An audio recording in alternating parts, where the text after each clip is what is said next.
Adieu les gens, comment ça va? Eh ben ici, ça va pas trop mal. Alors, il s'est passé beaucoup de choses depuis une semaine. Hmm. La dernière vidéo, je pense que c'était lundi dernier, mais en vrai, j'ai voulu le faire hier, mais j'avais pas fini en fait. Donc j'ai préféré. Ah, j'ai encore de la peinture partout là. Ah non, c'est des copeaux de plastoc. Alors, nouveauté, nouveauté, nouveauté.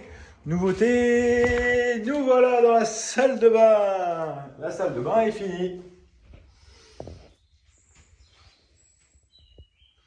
La salle de bain est finito pipo. Voilà. Alors, on va prendre les choses dans l'ordre. D'abord, la colonne de douche. Bon, sans trop de mal. Franchement, une colonne de douche, somme toute assez classique. Je vous la montre comme ça, voilà. Somme toute assez classique. J'ai essayé de la mettre le plus haut possible, parce que moi j'aime bien prendre ma douche et que ça ruisselle comme de la pluie. Voilà, donc je l'ai mis le plus haut possible.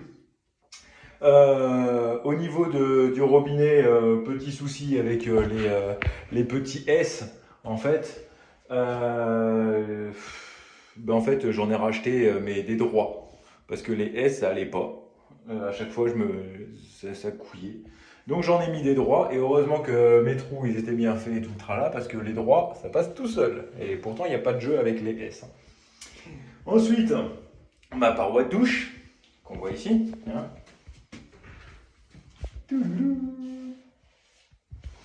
Voilà. Clac. Alors, elle a un côté aimanté juste ici. Une galère sans nom. Je vous explique là. Alors ici, donc, on a un profilé en U, où le verre vient s'insérer à l'intérieur. Ici, ça devait être pareil, de ce côté-là. Il y a un profilé en U qui devait venir. Et un autre profilé, qui est juste ici, qui devait s'insérer dans le U. Et donc faire la partie aimantée. Le problème, c'est que, en fait, la partie aimantée de la paroi, celui-là, là, juste ici, il venait taper dans le coin du U qui était identique à celui-là ici. Et donc ça aimantait pas. Bon, après somme toute quelques réflexions, j'ai décidé, je sais pas si on le voit trop en fait, on le voit pas, hein. Ça se voit pas du tout, ça se voit pas du tout. J'ai décidé en fait que ce U qui était là, je l'ai disqué en deux complètement. Je l'ai carrément disqué en deux, je suis allé dehors, j'ai fait, je l'ai disqué.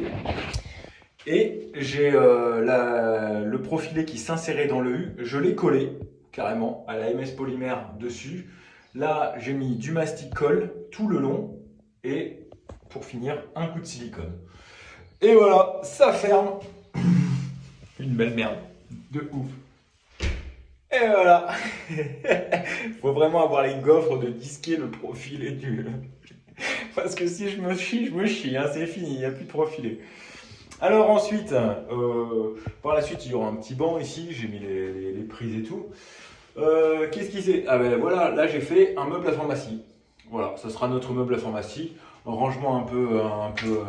Ah, il faut pas que je l'ouvre celui-là, je suis bête. Eh oui, parce que j'ai fait les silicones tout en haut et tout le tralala.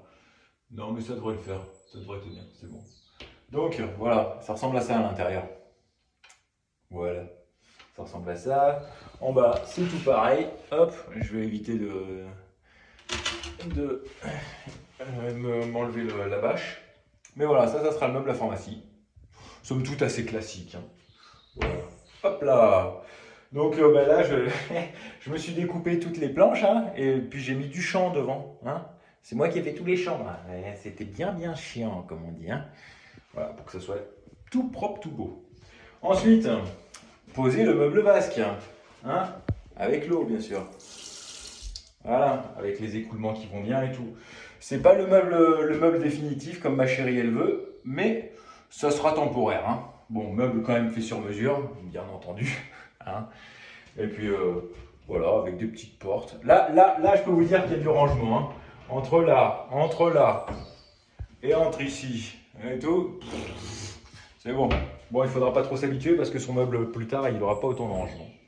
Mais voilà, on attend juste le luminaire qui devrait arriver. Voilà les gens! Allez, bonne soirée à vous!